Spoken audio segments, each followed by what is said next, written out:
Mes amis, au secours. Il faut que ce soir même, dans toutes les villes de France, des pancartes s'accrochent sous une lumière dans la nuit et où on lise sous ce titre Centre fraternel de dépannage, ces simples mots, toi qui souffres, qui que tu sois, entre.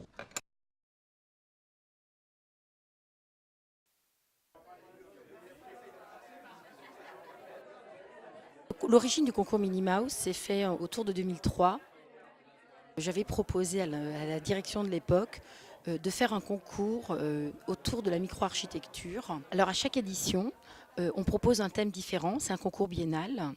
Et il y a donc une première étape où il y a un sujet. On organise un colloque dont tous les articles sont dans l'ouvrage aujourd'hui. Et on a environ entre 200 et 300 réponses.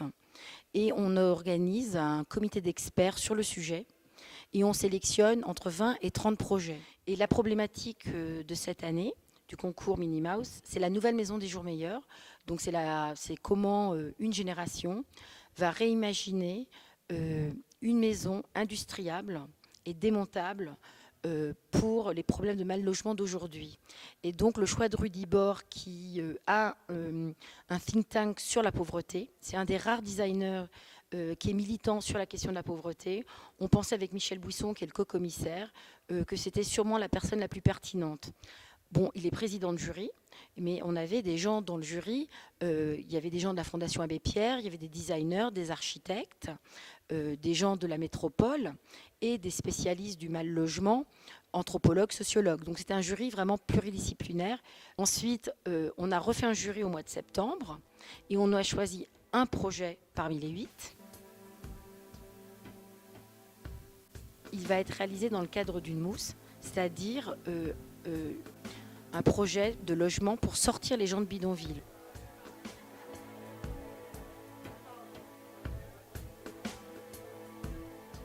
Fabien Le Goff, je suis lauréat du concours Minnie Mouse, été étudiant à l'école supérieure d'architecture de Nantes et maintenant architecte diplômé. Voilà. Du coup, au niveau du concours de la Cité de l'Architecture, c'était de développer une habitation qui pouvait répondre à plusieurs sites, c'est-à-dire qu'elle soit démontable, transportable et de ce fait-là qu'elle puisse s'organiser de manière différente selon les opportunités, les usages.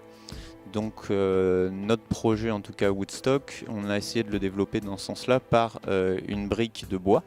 Et du coup, on ne répond plus forcément avec un projet par site, mais en fait c'est plus une technicité qui est apportée et qui apporte de ce fait-là un usage, selon l'usage, on peut construire différentes formes d'habitat.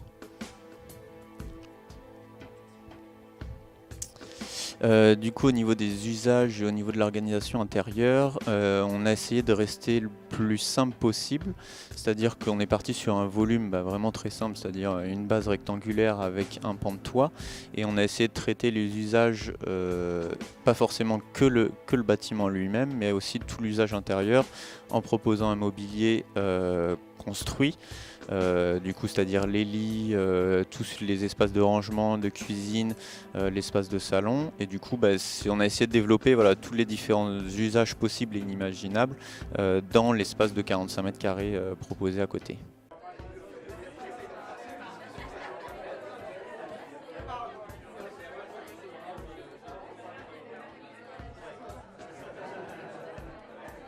Alors bonjour, nous sommes Ludovic Girard-Hertz et Virginie Vasquez de l'école LISA. On a été diplômés en juin 2016 et aujourd'hui on est architecte d'intérieur et designer. Alors du coup on a travaillé avec l'école supérieure de bois de Nantes.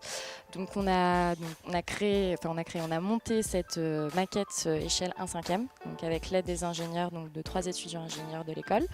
Et en fait ça nous a beaucoup apporté sur l'aspect structurel et la concrétisation de la structure de notre maquette. Parce que À l'avance, on avait déjà fait une maquette échelle 1/5 avec notre école, ici à Paris. Et en fait, de la refaire, ça nous a permis de voir les faiblesses aussi, parfois d'une structure ou des pièces qu'on devait rajouter, comme ici, de métal. Voilà, c'est ça que l'école de bois nous a apporté.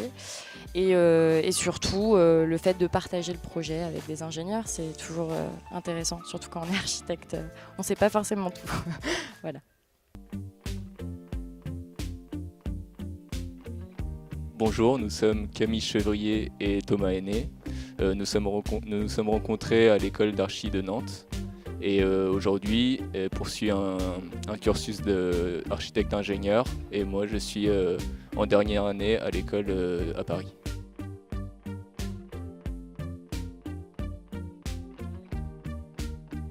C'est un ensemble de meubles qu'on peut juxtaposer.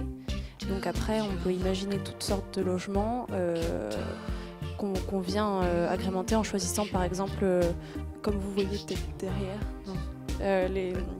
on peut choisir différents meubles, on peut choisir un meuble salle de bain, cuisine, et on peut comme ça composer son logement en gardant des paires pour que les meubles soient face à face. Et ensuite, on pourrait imaginer une charpente tout autre, vu que la charpente repose simplement sur les meubles. Là, on a dessiné celle-ci parce que c'était celle qui était la plus économique et la plus facilement positionnable dans un site.